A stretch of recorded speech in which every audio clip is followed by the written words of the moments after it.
മാലിന്യം നീർച്ചാലിൻ്റെ വഴിമുടക്കിയതോടെ നാറുന്ന വെള്ളം കുടിക്കേണ്ട ഒരു ഗതികേടിലാണ് കാക്കനാട് ഇടിച്ചിറയിലെ 14 കുടുംബാംഗങ്ങൾ. മഞ്ഞപ്പിത്തമടക്കമുള്ള പകർച്ചവ്യാധികളെ പേടിച്ച് കഴിയുകയാണ് ഇവർ. പലതവണ പരാതിപ്പെട്ടു. എന്നിട്ടും നഗരസഭാ അധികൃതർ പരിഹാരം കണ്ടില്ല എന്നാണ് പരാതി. കൊച്ചിൻ കോർപ്പറേഷനെ കുറിച്ചാണ് അവർക്ക് പരാതി. ജനകീയ പ്രതിഷേധത്തിന് ഇപ്പോൾ നാട്ടുകാർ ഒരുങ്ങുന്നു. ഇവിടെ കെട്ടിക്കിടക്കുന്ന വെള്ളമെല്ലാം ലാസ്റ്റ് അതുപോലെ ശക്തിയായ മഴ പെയ്തപ്പോഴത്തേന് ഈ മതിലടക്കം ഇടിഞ്ഞു വീണ് ഇവിടെ ഇതിൽ കൂടെ എല്ലാം വേസ്റ്റ് പൊയ്ക്കൊണ്ടിരിക്കുകയായിരുന്നു. അപ്പോൾ ഇവിടെ കൂടെയൊക്കെ ഒഴുകി ആ കണ്ടത്തിലേക്കാണ് പോകുന്നത്. കിണറ്റിലോട്ടൊക്കെ ഈ വെള്ളം കലർന്നിട്ട് ഇത് കുടിക്കാൻ പോലും പറ്റാത്ത അവസ്ഥയിലാണ്. ഞങ്ങൾ അതുകൊണ്ട് ബോട്ടിൽ വാട്ടർ പുറത്തുനിന്ന് ഓർഡർ ചെയ്താണ് ഞങ്ങൾ കുടിവെള്ളത്തിനായിട്ട് ഉപയോഗിക്കുന്നത്.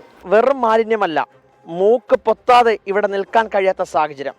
ഒട്ടേറെ കാലങ്ങളായി ഇവിടെ ആവശ്യം ഉന്നയിച്ചിട്ടും ഒരു തരത്തിലുള്ള നടപടിയും അധികൃതർ ഭാഗത്തുനിന്നും ഉണ്ടാകുന്നില്ല.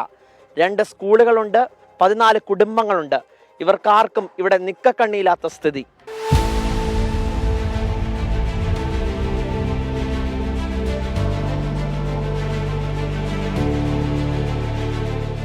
കച്ചവട സ്ഥാപനങ്ങളിൽ നിന്നും ഹോസ്റ്റലുകളിൽ നിന്നുമുള്ള മാലിന്യമടിഞ്ഞ് തോടിന്റെ ഗതിമുട്ടി. മലിനജലം ഇപ്പോൾ ഒഴുകിയെത്തുന്നത് സ്വകാര്യ വ്യക്തിയുടെ പറമ്പിലേക്കും അവിടെ നിന്ന് സമീപവാസികളുടെ വീട്ടുമുറ്റത്തേക്കും.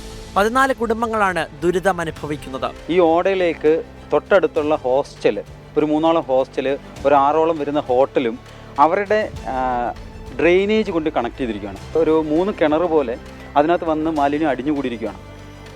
കാരണം ഇത് പ്രോപ്പറായിട്ടല്ല ഡ്രെയിനേജ് പണിഞ്ഞത്. ഈ ഡ്രെയിനേജ് പണിഞ്ഞിരിക്കുന്നത് ഇല്ലീഗൽ ഡ്രെയിനേജാണ്. ദുർഗന്ധം അസഹനീയം. അതിനിടെ മഴ പെയ്തതോടെ കിണറുകളും മലിനമായി.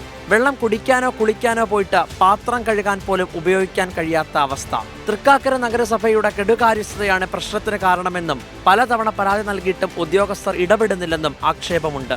കെ-സ്മാർട്ടിൽ ഒരു ഓൺലൈൻ ആപ്ലിക്കേഷൻ കൊടുത്താൽ ഇവിടുത്തെ എല്ലാ ഉദ്യോഗസ്ഥരും കാണുന്നതാണ്. നഗരസഭ എല്ലാം കെ-സ്മാർട്ടിൻ്റെ അണ്ടറിലാണ്. ഈ കെ-സ്മാർട്ടിൽ ഒരു പരാതി കൊടുത്താൽ ആ പരാതി സംസ്ഥാന വകുപ്പ് മന്ത്രി ഉൾപ്പെടെ കാണുന്നതാണ്. എന്നിട്ടും ഇതിന് നടപടിയില്ല. മഴക്കാലത്തിന് മുമ്പേ പരിഹാരമില്ലെങ്കിൽ ആരോഗ്യസ്ഥിതി വഷളാകുമെന്ന ആശങ്കയിലാണ് പ്രദേശവാസികൾ. ജനകീയ സമരം മാത്രമാണ് മുന്നിലുള്ള വഴിയെന്നും ഇവർ പറയുന്നു. സമീപ പ്രദേശത്തെ ബേക്കറിയിൽ നിന്നും ഹോസ്റ്റലിൽ നിന്നും വരുന്ന മാലിന്യമാണ് ഇവിടെ ഉള്ളത്. കൂട്ടത്തിൽ മനുഷ്യ വിസർജ്യവുമുണ്ട്. ഇത് നേരെ ചെന്ന് പതിക്കുന്നത് കിണറുകളിൽ. കിണറുകളല്ല, സെപ്റ്റിക് ടാങ്കുകൾ എന്നാണ് ഇവർ അഭിപ്രായപ്പെടുന്നത്. ഈ നടപടിയുമായി ഇനിയും മുന്നോട്ട് പോയാൽ ജനകീയ പ്രതിഷേധമടക്കം സംഘടിപ്പിക്കുമെന്നാണ് ഇവർ പറയുന്നത്. ക്യാമറാമാൻ അരുൺ നീണ്ടൂരിനൊപ്പം YS അഭിനന്ദ്, 24 കൊച്ചി. പൊതുജനം കഴുതയല്ല സാർ.